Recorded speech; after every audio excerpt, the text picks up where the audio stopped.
Hello, everyone. Welcome to our first episode of this movie book club / maybe book report we're going to be doing.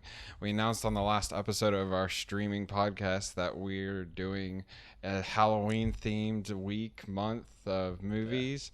And our first movie is going to be House of a Thousand Corpses. I've seen this movie before. I don't think you had. No. But not before, like, when we watched it yesterday. Yes, directed by Rob Zombie. Love everything he does. But in these episodes, we're going to be kind of doing a set formula for each episode. So for it, we're going to start off with a synopsis of kind of the movie. Like, what genres do we think it fits into? Favorite characters, favorite scene or scenes, characters or scenes. If you could have one thing from the set, what would it be? If you could change one thing to maybe make the movie better, what would it be? Yeah. And likes, dislikes, if there are any either way. If you have no likes, dislikes, whatever. And if you could remake it, would you? And just an overall rating, kind of how we do with our other big movies we do on our podcast. Short little synopsis, no spoilers. Two couples get kind of bamboozled into going to this off the beaten trail looking for urban legends, and they kind of get messed up. But it's a horror house they go to, and to get into more the story, they roll up on a crazy family, and they are into these rituals and crazy it's supernatural type thing. They love Halloween is what it is. This is a Halloween movie. It's on Halloween Eve and Halloween. But it was only mentioned in the once. end, in the end, it's like everyone, no one wins. No, well, I'd say the bad guy. Well, except for the bad I guy. wouldn't almost call it. They kind of are the main characters. The entire family. I almost feel like the other characters, like Rainn Wilson and the girlfriends and the other guys' characters, are side characters in a sense, because they're just kind of the people that you would think in a normal horror movie are the main characters were kind of side characters. I feel like the family was a bigger. That was the attraction, because this movie was big on attractions. Yes. Yeah. So I think we can hop to just what genre do we think this fits into? I mean, I would say definitely horror. I want to say thriller. I think it falls into the just like gore horror, because there's some pretty gruesome scenes, like the Otis wearing one of the girlfriend's dad's face and chest, and it shows the dad kind of laying there. But I think it reminds me of, what is that movie? Leatherface, I think that's what it was. I actually haven't seen the Texas Chainsaw Massacres. I kind of need to get on this because I love horror movies. Yeah. But I would think it earns kind of the right of horror just because some of the imagery, like the transitions that Rob Zombie does in it, it's pretty scary. And I would say crime in a sense, because it's like these people who the psychos are out killing these people, and it's that's what the couples were looking for. So I'd say crime, horror, thriller, sure. Horror, thriller, I think that's where it would fit. Yeah. Because there's two types of horror. There's the supernatural, and then there's just the I would say type. This is it's definitely more, I'd say crime, almost because a lot of it kind of is oh, this could happen. There's a couple scenes at the end that were kind of oh, this is kind of supernatural-ish, the underground people living below. But this movie almost feels like it's a side project, or it's an art house kind of project. Yeah, well, I think it was Lionsgate. Lionsgate? I think they just Rob Zombie was like, I've got an idea for a movie, and they probably just gave him money. Like, here you go, let's make it and I mean, he's just even the movies he does after this, he's definitely got a vision for what he wants, and I think it was his baby in a sense. I really like this movie. There's two more that, again, I'd love to do a Rob Zombie week or just episode, because I like almost all the stuff he does. He's a great director. It's almost better than the movies that we have now. Yeah, I'd say better than even the other ones he does. They're better than a lot of the horrors we have coming out, like the Blumhouse Studio types. That kind of just gets shelled out there. Yeah. I'll definitely say that this movie was way better than what is the movie? Nun. The Nun. Like, yeah. Unfortunately, I love The Conjurings, but that one was. Or the Conjuring series. I like the Conjuring series. I hate but we'll stick to House of a Thousand Corpses. Yeah. We'll move on. We say horror thriller, and crime. I'm throwing crime in there because it's like, oh, these people are just kind of murderers, like, but it's like it almost doesn't feel like crime because the murderers are the main character in a sense. Am I allowed to say this, that the some of the characters like kind of get right off, like this, just the side characters? Oh yeah, I would definitely. There's some that we can talk about it, like we can hop to favorite character. Who was your favorite character? Tiny. He had more character development than anyone in this movie. Yeah, kind of. Everyone kind of stays the same throughout. I think, and he kind of, I would say Rob Zombie kind of learned from that, because in the next one it kind of picks the characters. It's just spoiler, and we could definitely talk about for Devil's Rejects. It's Spalding, Otis, and Baby are the three main. They're the Devil's Rejects. Yeah. But because it doesn't really follow the mom or Tiny or the granddad. So, but some of them I almost wish they did, like the characters we see at the end, the two, Dr. Satan and stuff we see, like he looked almost like Vulture with and then the guy with the mask. Yeah. Those looked, we said that when we were watching it, just like they looked so cool. Like I wish there was more of that. But my favorite character is definitely Otis. I love just his charisma, and he's just such an asshole. Yeah. But he's so like out there, and like I would also attribute that to the next two movies, because I've seen them and I know like kind of where his character goes, and I enjoy it more. I'd love to see more of him. But so definitely think we should do a Rob Zombie week. Yeah. I've said it multiple times, but yeah. Tiny for you. Yeah. Otis for me, but yeah, I would agree. Definitely a lot of these characters kind of get written off almost. Like I'd say the mom was literally only there to have that fling with the other guy. Yeah. Like they're it's just kind of to be like awkward in a sense. And like the sheriff, they just kind of get introduced and then they're gone. They get popped by Otis. Yeah. Which I mean, like, is no one gonna think that's suspicious? It's just like, they're just gone.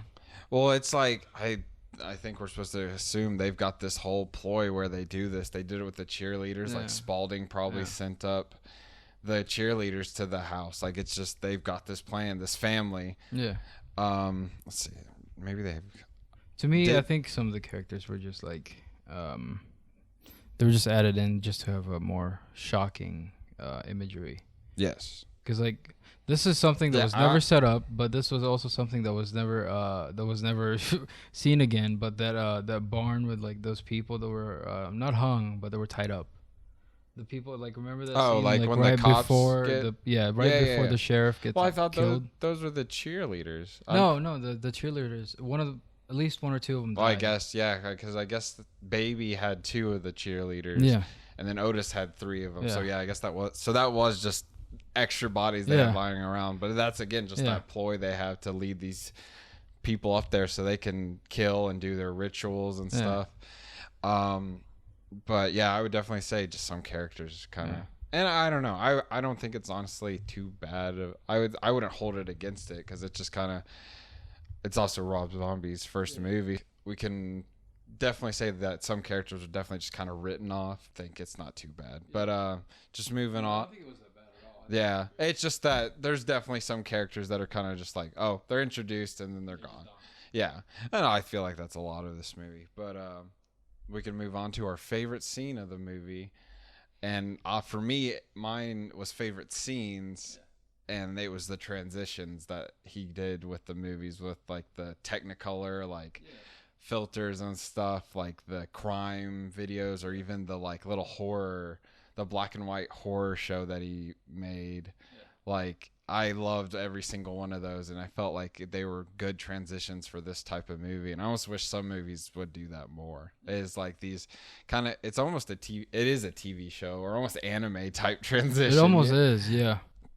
But I think I really like that, and every single one like almost like kept me awake or kept me watching. I was like, okay, that was kind of cool. Like it piqued my interest. And some, I would say some of them, or even most of them, don't really have like tie-ups, because a lot of it's just like, oh, people are missing, like reporting, like, which is, but it's still like it adds to the story in a little bit of a sense. It keeps you intrigued, so it just keeps going basically. Yeah. And it So just, it doesn't disappoint you. what about you? What would My favorite scene would have to be the one with like the weird guy with like the robot arms. Or Yeah. whatever, So like at the end with like strings. Dr. Satan, and Yeah. he's like when he's operating on the guy that's not Rainn Wilson. Yeah. I'm gonna look up The his other name. guy. I'm gonna look up his The name other guy so in I the don't movie. feel bad. No, that scene felt like it was a very strange disconnect from the actual movie, and how Chris it went Hardwick, from just like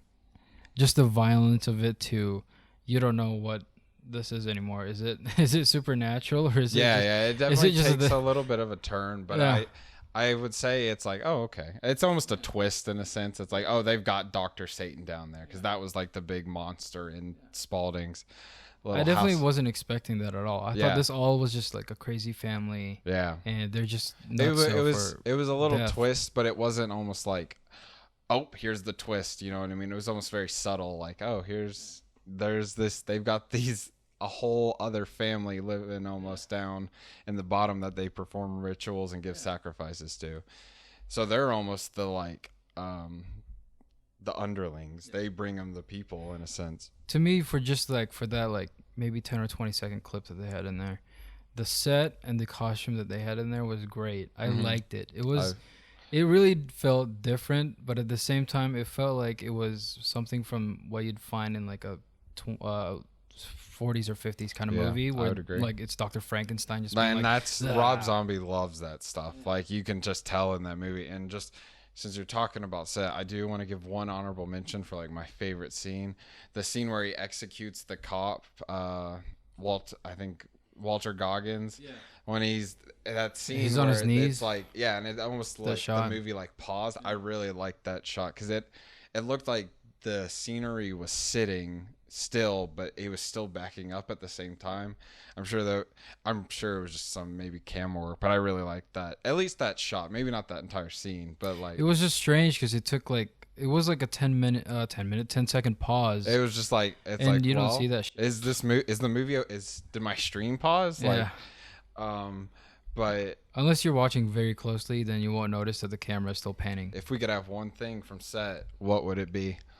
Do you know what yours is? Yeah. What was yours? I want that the Rainn Wilson fish boy thing. The fish boy.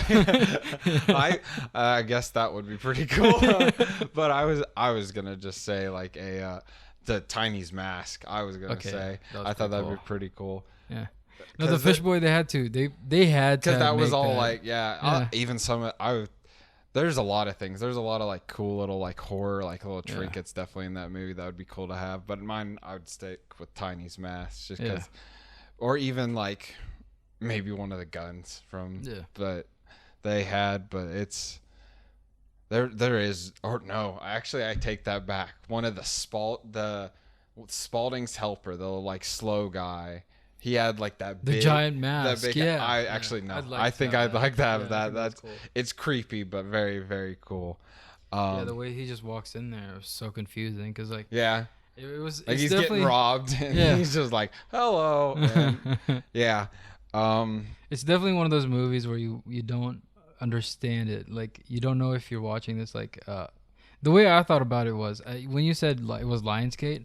That surprised me because I thought this was just a like. Oh yeah, it was at the beginning. Movie. You wouldn't notice it's an old Lionsgate logo before, so you almost wouldn't recognize it at first. Yeah. But no, I didn't pay attention to that. I just assumed that this was like Rob Zombie paid for it. And he did it. Producer for it. Like I thought he was like paying for all of this shit, and it was just for fun and maybe in a music video or something. But no, they actually paid him to do this. I'm assuming that's what happened. We're not informed, but I would assume and I'm sure the story's out there or however this came to be. But Lionsgate was probably like, here you go, have some money.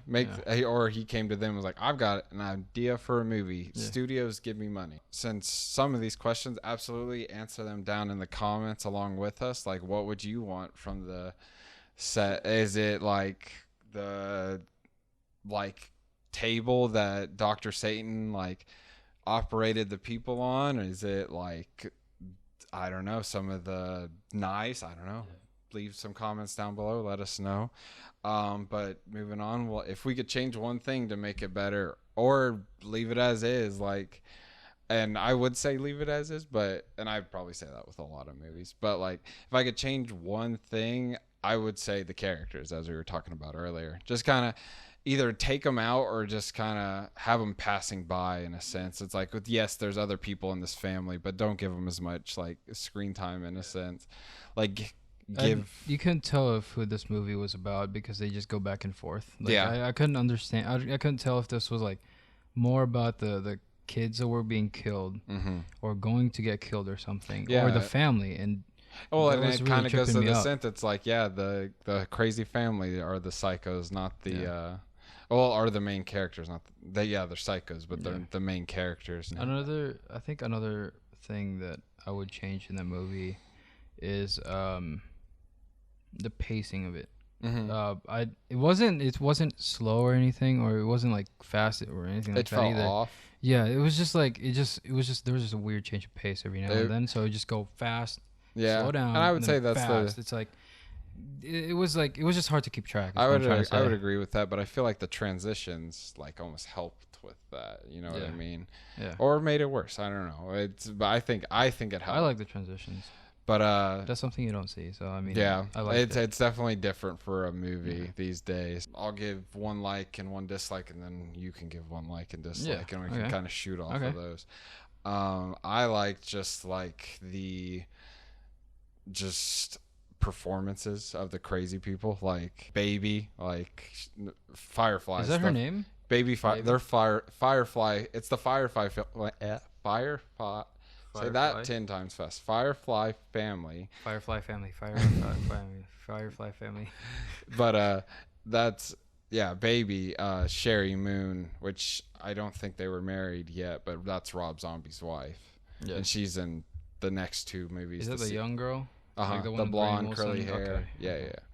But I thought like everyone definitely, you got me convinced that you may actually be crazy, like and even another, like I did say one, but like the makeup definitely on like the two monsters at the end, and even just the blood and stuff on the like other characters, like the cheerleaders and stuff looked very good. And then dislikes, I would say we already touched it, but the pacing is kind of it goes and then it stops, and it goes and it stops. But it was just tripping me up. Things I like about this movie is I just like how unique this is, honestly. I'm gonna say like I liked it as a movie, but anything in it that I would say that I disliked would be the mom. She was pretty useless. Yeah, and it goes right back to those characters. Some of them are just kind of there to be there, and it's almost like they could have just had one couple in a sense, because if you cut out the non-Rainn Wilson couple, they're just if you just had one guy, one girl, and the girls they're going to see their dad, the dad, it would still kind of be the same. So I guess that's something you could maybe change even back to that. So the weird thing about me for the weird thing about this movie is that how Rainn Wilson changes so quickly about his opinion. Like he goes in there, he's like all interested, and he's like, "Oh wow, this is so cool. How long have you been doing this?" And then he comes out of that tunnel thing that they did, and he's like, "It was all right." And it's like, that's a weird change in character almost immediately. Because then Jerry, the other guy, he's like, "Let's go. We gotta go." And literally, it's like 3-1 vote. Like he's the only one that really, really wanted. I would say Rainn Wilson's character did as well, but like not as much. So he was like, "Let's go." Yeah. And then, but no. Another thing I don't like about this movie is how you couldn't tell if anyone was already dead or not. Yeah. Because like there was just so many flashes of people in there, and you couldn't tell if those were the same people that that you saw previously, or if those were a different type of people. And that's like the cheerleaders, because I thought I didn't put together. I thought the cheerleaders were the ones in that shack. That's what I'm saying. Yeah. But yeah, I would agree. So and the last little thing before we give it a rating, we'll say is, would you remake this movie? Like maybe not. Like right now, 2020, with everything. like bring back Rob Zombie, then like let's say 40 years from now, would you remake this movie? I don't think you could remake this movie. I wouldn't say I would love to remake this movie, but I don't think you could or you should. We can attempt at it. We could try, definitely. I mean, me and Matthew are fucked up enough to do that. So. Well, I didn't mean just even us. I meant just. Oh, well, yeah. I mean, just in general, like everything. Oh, in general, if like. We can do both of those for these episodes. Would you want to make something like this? Yeah, I would love. Yeah, I think it's very artistic and crazy and just cool shots and just fun. Honestly. This movie did not care about critics at all. It was definitely like. Yes, wanted to entertain. They gave Rob Zombie money, and he was like, "We're gonna have fun with this, though." Yeah. And so I think it's very, very good. And he did it for entertainment. And I think that's really the best part of this one, because like nowadays it's like we want to show this, and we just kind of like Now we just kind of want to show this and hopefully make money. Yeah, I would say we would. That's all right. It would be cool for us to make something like this, but I don't think it should be remade like in any sense. Like leave even the other Rob Zombie movies. I would want those to be left alone as well. To be creative like that, I think I would have to be on drugs or something. He probably was. Like, he's a rock star. Like it would fit the MO. He's on LSD. Yeah, but he just also loves horror. You can just kind of tell. But he really likes the shock value that they had back in the 30s or just like 40s or 50s, type Wolfman, Invisible Man, definitely. You can see that even like, and that's why I think I like the transitions that they had so much. It kind of gives some callbacks to those. Oh yeah. But I think we'll give this movie a final rating for our first movie book club. 10 being the best, right? 10 being the best. 1 out of 10. I think this movie kind of is its own genre. Yes. I mean, there are other ones that are like somewhat similar, but not to this level of like storytelling. So the way that it's mostly art stuff or artistic. I think this would probably be up in the 7 or 8s. Yeah. I was gonna give it about a 7, maybe a 6.5. Yeah. Because literally I've seen his other movies and they get better. So I would say we could meet almost maybe 6.5 range. It's definitely, I would recommend this to people. Yeah. If you like horror movies and you want something different. Yeah. House of a Thousand Corpses. Yeah, no. If you just want to take a break from like the big blockbuster stuff. Yeah, even just like the big blockbuster like horror type stuff. Definitely, like this is a good callback, and it's a callback. I definitely thought this movie was like filmed in the 70s or 80s. Yeah, it almost has kind of a older look to it. And then you realize it's like 2003. Yeah, 2003, and I think that's intentional. But I would say that's gonna be our first movie book club episode. Wait, you've probably seen it already if you're gonna watch this. Yes, and hopefully you watch the streaming podcast, and that's why you're watching this podcast. So thank you for watching our first episode of the movie book club on House of a Thousand Corpses for our Halloween month. We'd like, comment, subscribe, all that basic YouTube stuff. Go down in the description. We're gonna have our Instagrams, Twitter, all our socials down there. We're gonna have our Patreon, and we're gonna have some exclusive content down there that we shoot of us just kind of being stupid after the podcast and even these videos. So go down there. It's for patrons only, so please help us out. We'd love to get maybe a little money circling in here. We should, please. Yeah, so we can get better set. The set's great, but everything can be better. Anything that you give is basically going back into this channel, and it's we would be grateful just to even have like a new table. Yes, the table is a little. Honestly, I really hate the desk that we're using right now. It looks awful. Well, they can't see. They can't see all of it, but it's pretty bad. Trust us. But they can see the chips. But it's got character. But that's what she said. But yeah, go down there, help us out, follow us, like, subscribe, hit the bell, all that good stuff. So thank you for watching, and we will see you next time.